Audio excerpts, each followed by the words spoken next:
गुरुजी, आज से जो प्रश्नोत्तर का जो सिलसिला है, वो हम शुरू कर रहे हैं। तो हाँ, अब बहुत सारे ऐसे प्रश्न हैं जो कई-कई जगहों से लोगों के आए हुए हैं।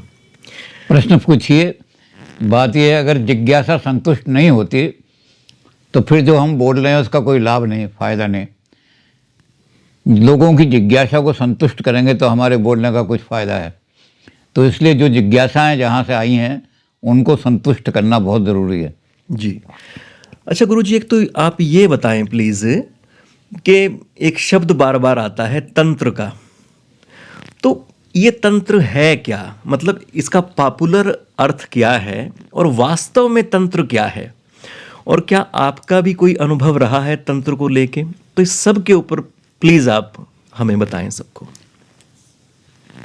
तंत्र का आप देखेंगे सब जगह तंत्र की बात होती है। ये प्रजातंत्र है, ये राजतंत्र है, ये एक अधिकार तंत्र है। तो तंत्र का मतलब होता है व्यवस्था। जब हम कहते हैं प्रजातंत्र है तो इसका मतलब ऐसी व्यवस्था जिसमें प्रजा ही प्रधान होती है। फिर जब हम कहते हैं ये राजतंत्र है, मोनार्की है, तो उसमें क्या होता है कि हमें एक राजा है, वो राजा जैसी व्यवस्था करेगा। तो ये साधारण अर्थतंत्र का बहुत विस्तृत है। हर जगह तंत्र का इस्तेमाल होता है। कौन से देश में कौन सा तंत्र है। लेकिन जब हम इसको दर्शन के क्षेत्र में या अध्यात्म के क्षेत्र में लाते हैं तो इसकी परिभाषा बदल जाती है। शिव मुखोक्त सूत्र तंत्र कहलाते हैं। शिव के मुख से पार्वती को सुनाए हुए जो सूत्र हैं, पार्वती महाशक्ति हैं और महाशक्ति के दो रूप हैं, अति सौम्याति रौद्राय। पार्वती अति सौम्य है, बाला सुंदरी हैं। दुनिया में उनसे ज़्यादा सुंदर कोई चीज़ नहीं है पार्वती से। और दूसरा रूप है जब वो बच्चों की, अपने भक्तों की रक्षा करती हैं दानवों से, दानवी शक्तियों से, आसुरी शक्तियों से। तो उनका रूप होता है अति सौम्य अति रौद्राय। महाभयंकरा रूप हो जाता है उनका। इन दोनों रूपों में भगवान शंकर ने उनको बोध कराया, ज्ञान कराया। तो जो भगवान शंकर के मुख से निकले हुए सूक्त हैं और पार्वती को उन्होंने, वो शक्ति को, किस शक्ति का कहाँ प्रयोग करना है, शक्ति का कैसे, किस तरह से उपयोग होगा, कैसे दुरुपयोग होगा, ये सारा उनमें आ जाता है। तंत्र का साहित्य बहुत विशाल है, बहुत बड़ा सा। उस पर जो तंत्र के साहित्य पर केवल साहित्य की जो सूची है वो ही इतनी मोटी है कि आप कहेंगे इतनी मोटी किताब तो तंत्र तो पता नहीं कितने मोटे होंगे। करीब 600 साढ़े 600 पेज में करीब वो तंत्रों की सूची है।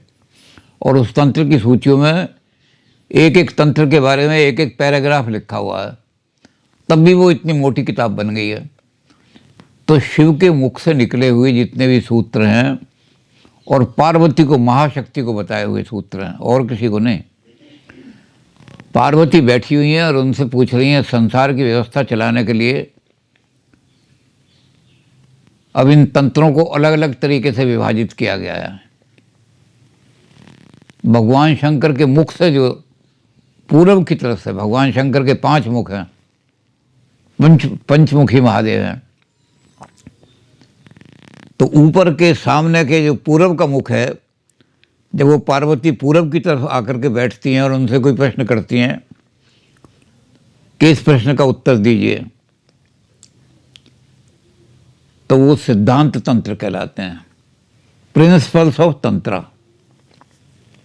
बहुत मोटी किताब है प्रिंसिपल ऑफ तंत्र की। उसको अंग्रेजी में अनुवाद किया है मद्रास के चीफ आर्थर एवलन उनका नाम था, उन्होंने उसका अंग्रेजी में अनुवाद किया है। प्रिंसिपल ऑफ तंत्रा का बहुत मोटी किताब है। वो सिद्धांत पक्ष है,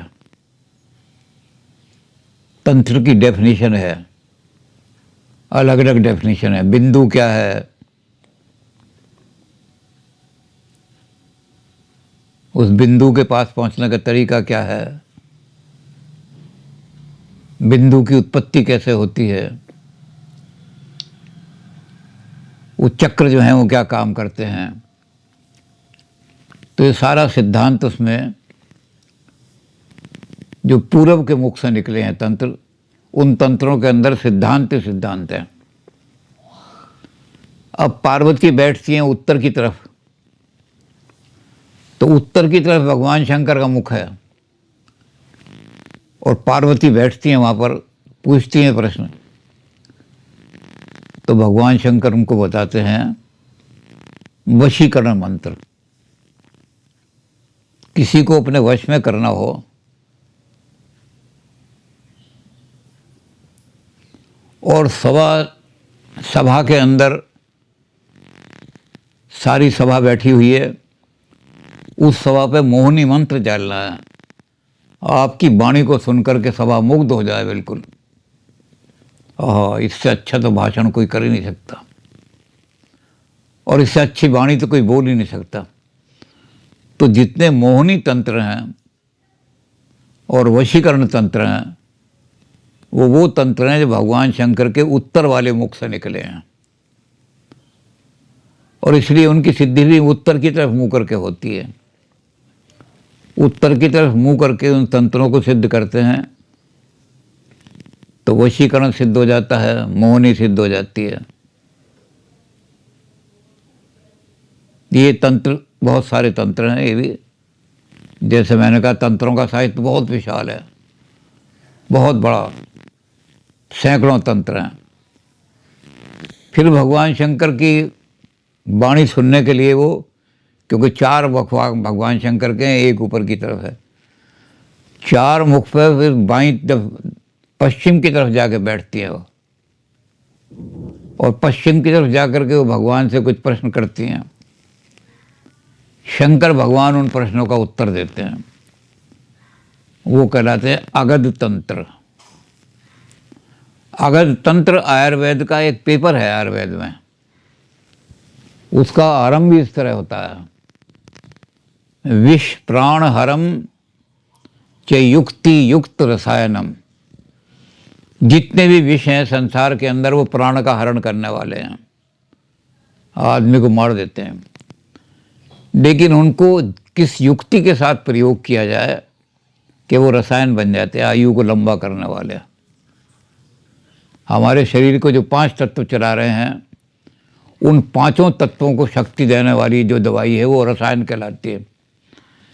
एक तत्व को शक्ति देने वाली तो औषधि होती है, लेकिन ऐसी चीज़ जो 5 तत्वों को शक्ति दे, हमारे रक्त है, मज्जा है, मांस है, चर्बी है, वीर्य है, 5 तत्व हैं। तो 5 तत्वों को जो शक्ति प्रदान करती हैं वो रसायन बन जाते हैं। तो भगवान शंकर बताते हैं कि तंबाकू है, तंबाकू का सेवन करने से आदमी को कैंसर हो जाता है, लेकिन इसको युक्त अगर सिद्ध करें, तंबाकू को कैसे शुद्ध करना है, क्या करना है, तो उस तंबाकू से मंजन बनता है, और मंजन बनने से तंबाकू को आप खाओ मत, मंजन की तरह इस्तेमाल करो। तो जिनके मसूड़ों में कीड़े पड़ जाते हैं, वो कीड़ों को भी साफ कर देता है, इसे कहते हैं पायरिया। तो वही तंबाकू जो प्राण हरम है आपका, उसको अगर युक्ति के साथ इस्तेमाल किया जाए। इसी तरह संख्या है, संख्या का तो ज़बान पर थोड़ा सा भी रख लो तो आदमी को, लेकिन उसको 100 बार दूध में शुद्ध किया जाता है। कैसे शुद्ध किया जाता है ये सारा आयुर्वेद वाले जानते हैं। रसायन वटी बन जाती है संख्या से। रसायन वटी आदमी को बूढ़ा नहीं होने देती, तो जितने भी विष हैं, और उस तंत्रों में तो यहाँ तक है, सांप का जो विष है, ये अगर रक्त के अंदर जो नालिका जा रही है हमारी, जो पीछे जो हार्ट की तरफ जाती है, अगर उसमें प्रवेश कर जाए तो आदमी को बचाने वाला कोई नहीं होता। कुछ सांप ऐसे हैं जिनका विष बड़ी तेजी से चढ़ता है, तो इतनी देर में दवाई आती है, इतनी देर में मर जाते हैं। कुछ का धीरे धीरे चढ़ता है, लेकिन उसको निकाल करके पहले तो इन्होंने ये किया कि सर्प का विष जो है उसको शुद्ध करके अगर दिया जाए तो ब्यूटी बढ़ जाती है। पाश्चात्य औरतें ऐसे सांप के विष को लेकर के उसका जो शुद्धिकरण है उसको करती हैं, तो उनके चेहरे पे बड़ी एक ग्लैमर सा आ जाता है, चमक हो जाती है, अट्रैक्शन आ जाती है। अब इन्होंने एक किया है जर्मन की कई लेबोरेटरी ने कि सांप के विष को अगर शुद्ध करके रखा जाए तो कैंसर के जो सेल हैं उनको खा जाएगा और कैंसर को ठीक कर देगा। इस पर सारा रिसर्च हो रहा है। तंत्रों को ठीक तरह समझ नहीं पाते उसकी भाषा, क्योंकि बीज मंत्र हैं उसमें। तंत्र के अंदर कई जगह बीज आ जाते हैं, अंग टंग तंग। अब इनका क्या अर्थ है ये वही समझ सकता है जिसने तंत्र का अच्छा अध्ययन किया हो। तो वो उस हिसाब से जब उनको सांप के विष को युक्त बना लेंगे तो कैंसर का उसमें से इलाज निकल ही आएगा। लोग कर रहे हैं कोशिश। और उसके बाद फिर पार्वती दक्षिण की तरफ बैठती हैं आकर के। दक्षिण मुखी मूर्ति जो है काली की बड़ी भयंकर है। जहाँ दक्षिण मुखी मूर्ति होगी और काली का रूप होगा, तो दक्षिण मुखी मूर्ति वो सौम्य रूप नहीं है काली का। वो भक्तों की रक्षा करने के लिए भयंकर रूप है, महाभयंकर। और दक्षिण की तरफ जब बैठती हैं तो भगवान शंकर जो उनको तंत्र देते हैं सारे के सारे, वो मारण और उच्चाटन। कुछ तंत्र तो ऐसे हैं उसकी सिद्धि हो जाए तो आप जिसका नाम लेकर के तंत्र चलाएंगे उसकी मृत्यु हो जाएगी, क्योंकि महाभयंकर खड़ी है काली। उनका सप्तशती में काली कवच में भी और सप्तशती में वर्णन आता है। दंष्टा कराल वदनी शिरो मगल विभूषणी। वो दक्षिण मुखी जो हैं पार्वती जब भयंकर रूप में भाती हैं, शिवजी रूप तंत्र भी फिर भयंकर ही देते हैं उनको। तो भयंकर रूप क्या है? दंष्टा कराल वदनी, लंबे लंबे दांत हैं, विकराल। और शिरोमाल विभूषणी, सिर काट करके उसकी माला पहनी हुई है। और फिर वो क्या करती हैं? ज्वाला करालम अति उग्रम। उनके हाथ में त्रिशूल है जिसमें से बड़ी बड़ी भयंकर ज्वालाएं निकल रही हैं। और उन ज्वालाओं से वो जो कितना ही आपका कठोर दुश्मन हो, कितनी ऐसी ग्रह आई हुई है आपके ऊपर जो बहुत ही जैसे शनि की ग्रह है, तो उसमें तंत्र जो है वो कहते हैं कि उनका विकराल जो ज्वाला वाला शेषासुर सूदनम, वो शत्रु की छाती को छेद देता है।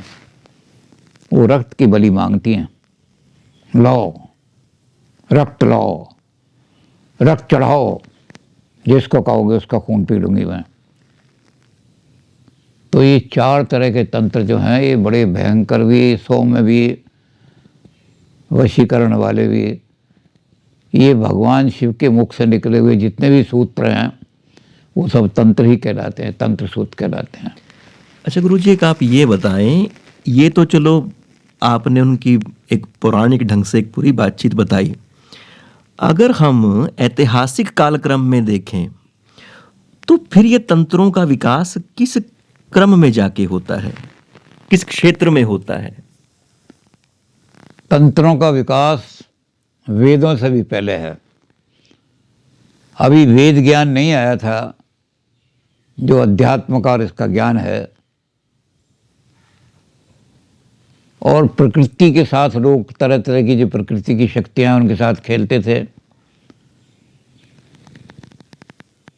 नमो देव्ये महादेव्ये शिवाय सत्यम नमः, नमः प्रकृति भद्राय। ये प्रकृति जो है इसको हम नमन करते हैं। इस प्रकृति की शक्तियाँ, इतनी शक्ति हैं प्रकृति के अंदर जो आदमी का पालन भी कर दें और आदमी को नष्ट भी कर दें। तो तंत्र जो हैं उस समय के हैं जब हम एनिमिज्म, हम पेड़ों में, पौधों में, पत्तों में हम देखते थे कि इनमें कोई शक्तियां हैं जो पोषक शक्तियां भी हैं और नष्ट करने वाली हैं, जिनको हम भूतनाश, प्रेतनाश, शाकनी नाश, डाकनी नाश, सर्वव्याधा, शाकनी, डाकनी, ये सारी जंगलों के अंदर शक्तियाँ। जब आदमी जंगल में रहते थे और ऋषि लोग भी रहते थे जंगलों के अंदर, तो ऐसी शक्तियाँ थीं जो आदमी को खा जाएं, मार दें। आदमी उनसे बड़ा डरता था। यहाँ शाकनियाँ रहती हैं, यहाँ डाकनियाँ हैं, यहाँ पिशाचनियाँ हैं, पिशाचनी खून पीती है। उसके बाद वेद का प्रादुर्भाव हुआ। तो तंत्र उसी दिन से पैदा हुए जिस दिन से प्रकृति पैदा हुई। अच्छा गुरुजी, आप ये बताएं कि बाद में जाके, कालांतर में जाके, जब वेद हो चुके, जब बौद्ध धर्म आ चुका, तो तंत्र का क्या किसी मत में, संप्रदाय में फिर विलय होता है? तंत्र तो स्वतंत्र अपना उनका रूप है सारा का सारा। कामाख्या क्षेत्र जो है वो तंत्र का खास रूप माना जाता है। कामरूप, आसाम के पास का तिब्बत उनका रूप माना जाता है कि यहाँ तांत्रिक बड़े बड़े भयंकर तांत्रिक रहे हैं। अब तंत्र में भी दो तरह के तंत्र हैं। एक तो तंत्र ऐसे हैं जो साधारण तंत्र, जिनको हम कह सकते हैं, जो शुद्ध तंत्र कहलाते हैं, और एक तंत्र है जो अघोर तंत्र कहलाते हैं। अघोर का मतलब भयंकर। तो कामरूप में योनि की पूजा होती है। अब ये घोर तंत्र जो हैं ये भयंकर हैं बड़े। जब योनि की पूजा होती है, महाशक्ति की योनि, क्योंकि वो मानते हैं कि योनि से तो सारा जगत पैदा हुआ है, इस जगत को क्रिएट करने वाली योनि है। तो जब महाशक्ति की योनि का पूजन करते हैं तो फिर उसका विकृत रूप आ जाता है। कन्याओं को नग्न करके उनकी योनि का पूजन किया जाता है। ये तंत्र का ही विकृत रूप हो गया सारा। तो अघोर तंत्र विकृत हो गए, लेकिन अभी तक तंत्र का अलग प्रभाव है। तंत्र सारे देश के अंदर कहीं ना कहीं हर जगह है ही। पंजाब में तांत्रिकों से गुरु नानक देव जी का उनको वो किया, पराजित किया। शंकराचार्य उनको मिटाने के लिए जा रहे थे, लेकिन वहाँ शक्ति के रूप में महाशक्ति ने जन्म उनको दर्शन दिए, और उन्होंने कहा जो शुद्ध तंत्र तो आत्मा की शक्ति को ऊंचा ले जाने वाले हैं।